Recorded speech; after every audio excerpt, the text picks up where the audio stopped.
and welcome to Asian Pulse. I am your host, Crystal Chan. I'm back and better than ever. After 10 weeks of being in quarantine because of the pandemic of COVID-19, I missed hosting the show. How have you all been? Hope everyone is doing amazing. This COVID-19 is not over yet by no means. I would encourage everyone to stay home and stay safe and maintain distance if you're out and about. History proves that after a huge outbreak of any virus we had in the past, there's always a second wave to it or another aftershock. We as a society will feel fully safe from this virus when a vaccination is discovered and every one of us will have access to it whether you are young or a senior. Another great happening is that school is also back in session, but that doesn't mean we still don't have to keep ourselves safe. So remember to always wash your hands. Today we'll be talking about internet safety, so sit back and relax, and I'll be back in a flash. Today we have a guest that will be speaking with Camila, Simran Walia, a computer expert and IT personnel who is in our studio to talk about what should parents be watching for when their children are online playing video games or any sort of computer games. Have a look. In our studios, it's my pleasure to introduce Simran Walia. Simran Walia is an IT specialist and she works at Hibachi. And she has also run in elections before and she is an activist. And you might have heard about her, you might have seen her. But the reason that we are here today to talk about internet safety for the youth.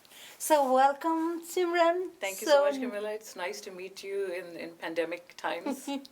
So nice to see you Thank again. you. Thanks. Yeah, I know you have been here before, but such a beautiful to see you again. And I know you are an IT specialist. Yes. So can you give a little bit of a background about yourself? Yeah, so I have been in IT for the last 20 years, and I've worked for numerous companies in US and Canada. And right now I work for Hitachi. We create software for the mining world, and we're entering into the construction world as well. So my job is keeps me pretty busy. Even during pandemic, it has not affected the job, but it has only increased the responsibility on each one of us. The software industry is not so impacted as other industries during COVID-19, and but we keep innovating and we keep bringing software, and with that comes added responsibility to make software that is safe, that keeps everybody safe. Mm-hmm. Yeah. So or how did you get into this? Because normally I don't see that many of our young women getting into this business. So what attracted you for you to get into? Yeah, so I have done a double bachelor's in computer sciences, and my brother is also in IT. Mm-hmm. So since my older brother was in IT, so my dad always told me you have to have a safe profession, and then you can follow your passion. So this was my safe profession, and then I follow my other passions, like serving the community and working with nonprofits, and do my activism as my passion. Yeah. You also ran for election in 2018. Yes, in Delta. Yes. Mm-hmm. Because there are so many things that we can improve, and we also need to show a lot of diversity in every city, I believe. And Delta is a city where the diversity has not yet entered into the city hall. In terms of the council and the mayor side of things, there are a lot of now people of color who are working in Delta, and I'm proud of that. Mm-hmm.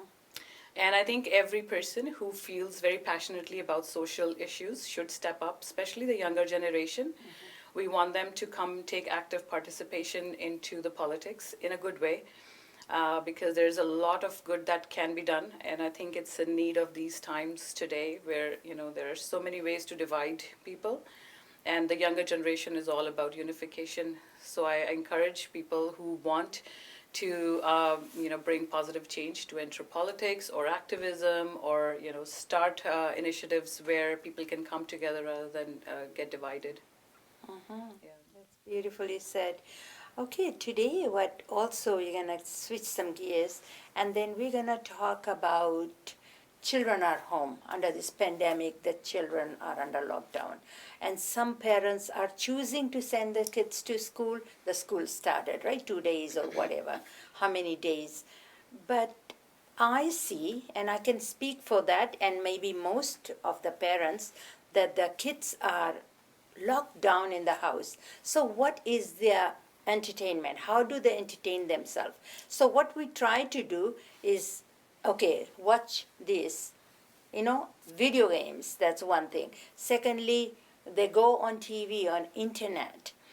And today, what I like to talk about, how do we know what they are watching and what, as a parent, should be doing to make sure that your child is watching what they are supposed to be watching.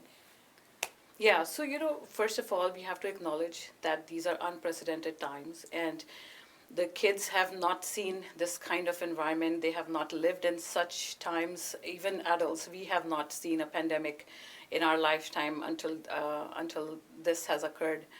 And it is life changing for kids because they are social beings. They're more social than adults. Yes. Right? And mental health has become even a bigger issue, not only with adults but children as well. They had a social life. They had they played sports, and now everything is confined to the four walls of the home now, and so it has become an added responsibility on parents as well to manage their time for them. They're not yet old enough or mature enough to manage their own time, so you have to, as a parent, guide them on how to schedule their study time versus what their online screen time is versus how much outdoor time they're getting. Parents like me who are still working, it is hard to be with the kids even though they're working from home.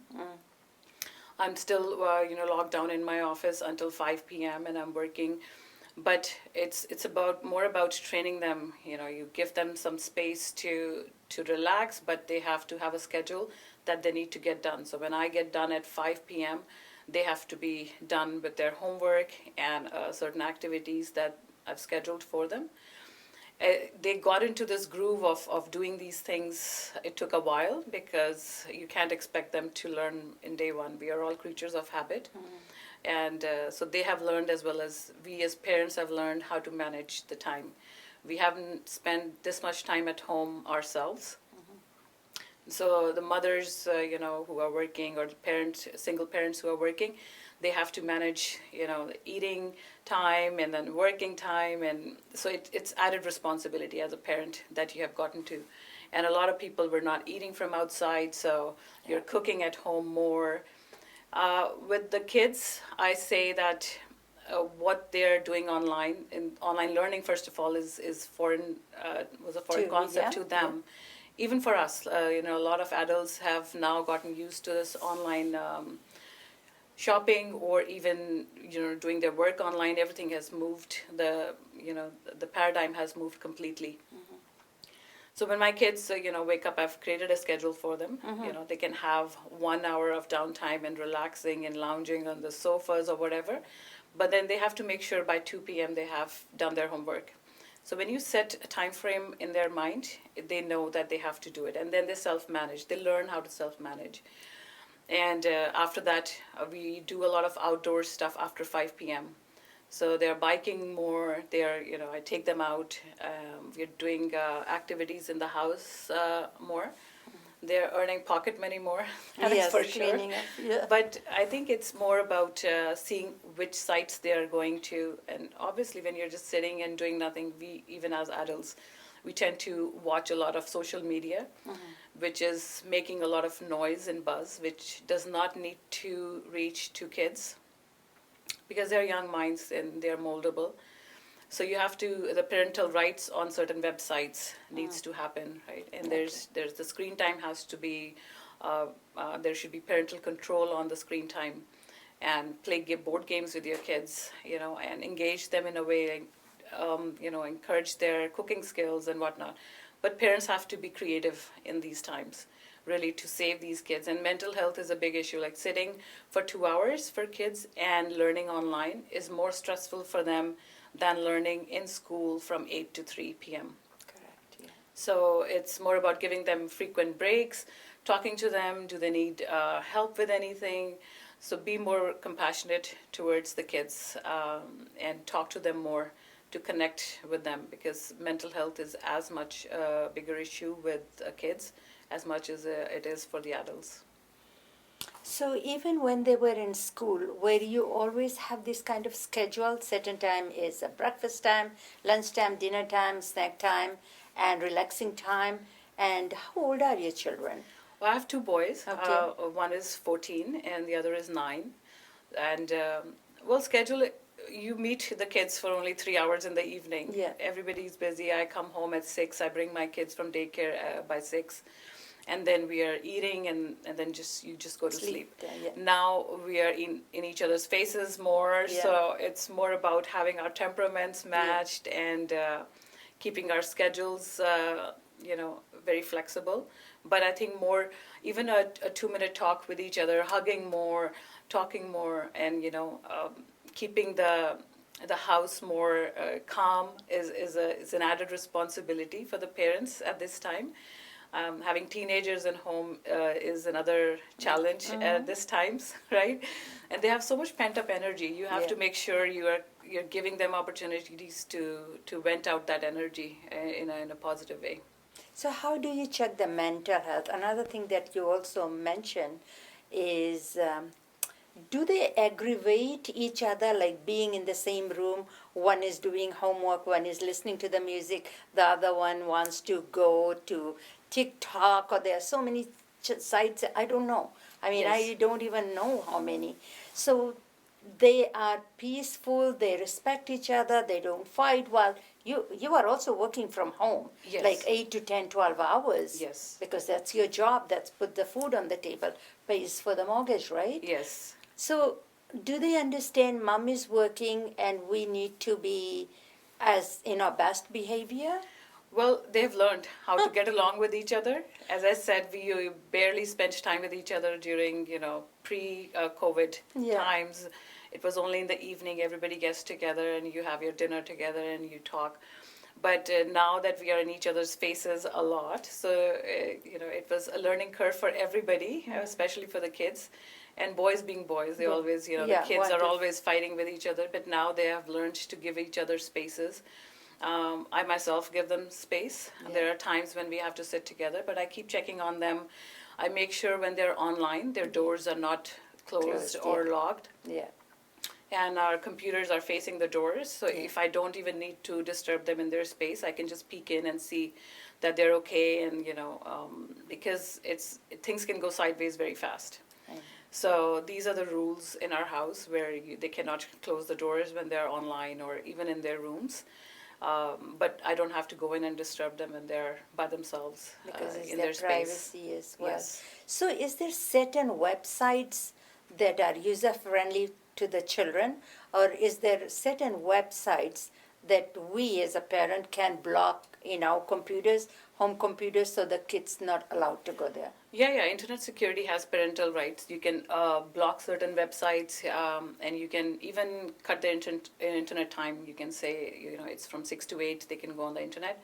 After that, the Wi-Fi is not available. But I would also say the parents have to respect that time frame for themselves as well, setting an example. If it's not like you are on your phone all the time and you're telling your child to go and that he cannot use the internet. So everybody off the social media and the electronic devices for a certain time, and then you figure out what you want to do. You want to play a board game, you want to go for a walk, you want to go for biking.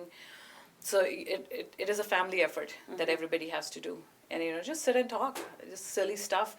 You can play a game, or even and just sit and talk about life in general. I think kids are very smart these days. Yeah, They already know what's happening. But the thing is that the avenues that they have, like Instagram and Twitter, and some things can be very misleading. Yes. Right? They can form an opinion very fast because they don't know the whole picture. So it's good to discuss social issues, what's happening around them today, and kind of moderate their views about certain things, because it can be radical very soon because of what they're watching. And it's the way internet works is, if you're watching something there are algorithms in place which keep showing you similar stuff. Because you've watched this, you may want to watch this. You may like this. So it's kind of a never-ending pattern that you end up watching, which is leaning you towards one direction of point of view. So it's good to have a good discussion. We all sit together, we over tea or in the evening, and we talk about social issues. So did you go over news media today? What did you see? Yeah. And then we talk about those issues. Rallies, protests, and all that. Yeah.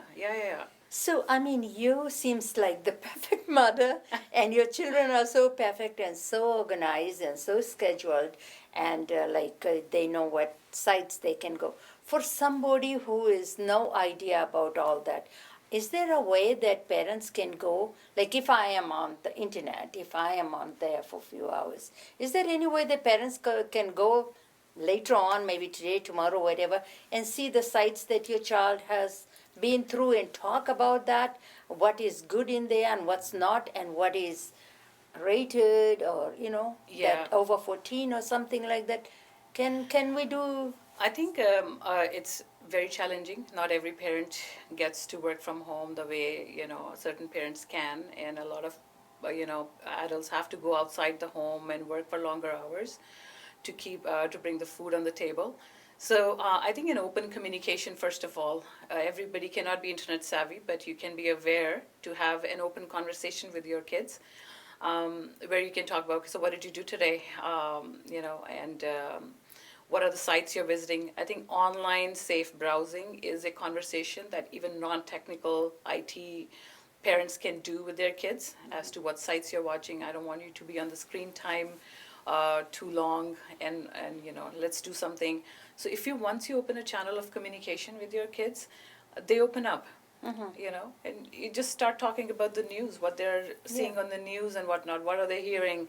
What do you think about this this new era of doing everything online? Do you miss your friends? Do you want to have social distanced communication with your friends? Maybe biking together with a safe distance and whatnot.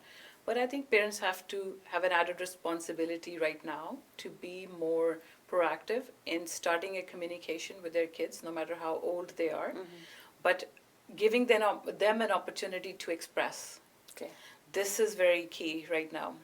Although they may themselves be frustrated and affected by this pandemic, but giving an outlet to the kids also helps them, because now they are hearing what their kids are going through. Like I talk to my 9-year-old, and sometimes he says, I hate online schooling because I can't see my friends now. Yeah.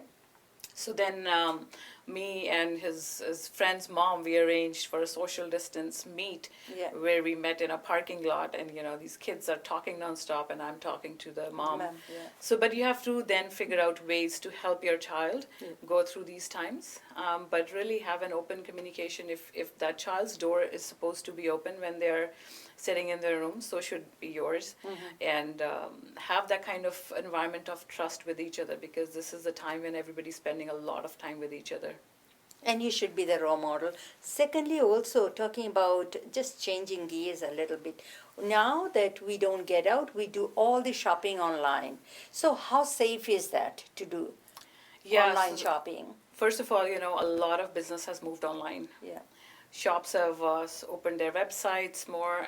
Even local businesses have moved, their shops online. It's a very difficult time for everybody. It's a huge learning curve for a lot of people. I would say when you go online to shop at a site that you have not heard of, because sometimes you get led through Facebook ads or from Instagram ads, what one should look for is there is always a lock sign before the website address. One should always see that it's locked. You know how a lock is open and closed. So it should be closed, which means that it is a safe site. It is a secure site, and if you add your personal information there, like your credit card or anything, it's not going to be compromised. So that is one of the safe browsing features. To make sure that any website you go is locked. Yes, locked. There should be a lock sign on it. And do some research. If you've never heard the name of that company before, do research, go on their website, see if there is a phone number, an address, which it claims it's a Canadian company, so you make sure where the address is and whatnot. Do a little research about the company before you start buying on it, because your information may be compromised. So these are just few things to check the validity of the company where you're buying it from. A lot of businesses that are moving online are local businesses, and I think one should start buying local Okay. to help the economy going, and which is very much required. These small businesses are really struggling right now Yeah. because this was unforeseen circumstances, and we need to keep them afloat and the community thrive. What would you like to say? I'm looking at the clock and sort of we're running out of time. What is the last pitch you want to talk about parents about in general? Yes, yes. Yeah. Well, I just want to say that everybody be more compassionate towards the world, be more compassionate towards each other. As I said, we are in each other's faces in the homes a lot more, and it is going to continue. So learn how to give each other space as well and respectful, and also support who you can. A lot of people are going through a lot of hardship right now. Be more compassionate, become those role models for your kids, that there is a responsibility that you have for yourself, but there is also a responsibility for the community that you live in and towards the country that you're living in. So be more compassionate and reach out for help. Okay. Because of mental health, a lot of people are suffering inside. They may be doing perfectly fine in their jobs and everything, but they may be lonely and alone. So I think reaching out to each other and having that support system is very important. Thank you so much for coming all the way and be able to educate me especially and the rest of the people that are watching you today. So thank you so much, Camilla. Yeah. It was a pleasure. ये जो song request आया हुआ है ऋतिक की तरफ से, thank you Hrithik for every week calling me, texting me and requesting this song. और इसको हमने लिया है, मूवी का नाम है हम दिल दे चुके हैं सनम, और गीत का नाम है चांद छुप गया बादल में. सो फॉर यू, एंड अगर आपके पास भी कोई सॉन्ग रिक्वेस्ट है, आप फरमाइश करना चाहते हैं, so please request the song and send it to asianpulse@gmail.com. Enjoy.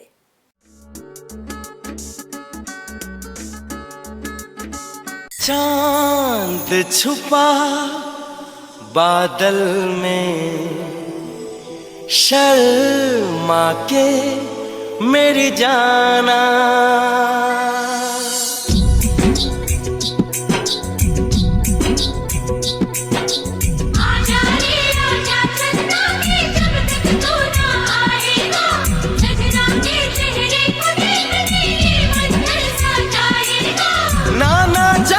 तू नहीं आना, तू जो आया तो सनम शर्मा के कहीं चला जाए ना.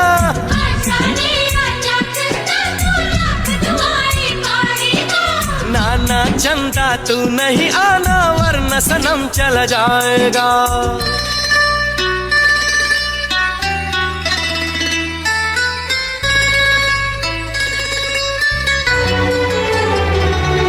आंचल में तू छुप जाने दे, अरे नहीं बाबा नहीं, बाबा नहीं नहीं नहीं. जुल्फों में तू खो जाने दे, अरे नहीं बाबा नहीं, अभी नहीं नहीं नहीं. प्यार तो नाम है सब्र का हमदम, वो ही भला बोलो कैसे करें हम.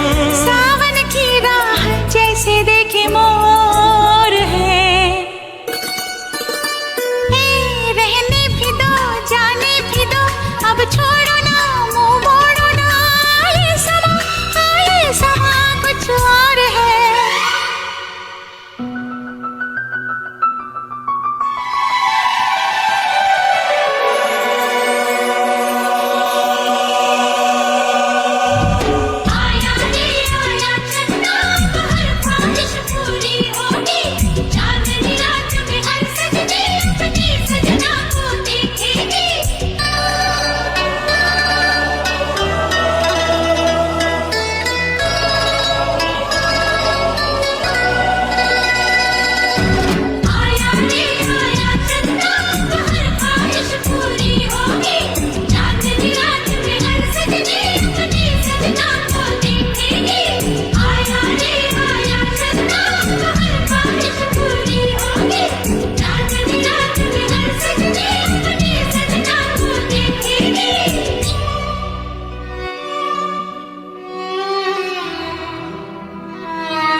Please monitor your children on computers as well as how much time they're spending on their electronics or online.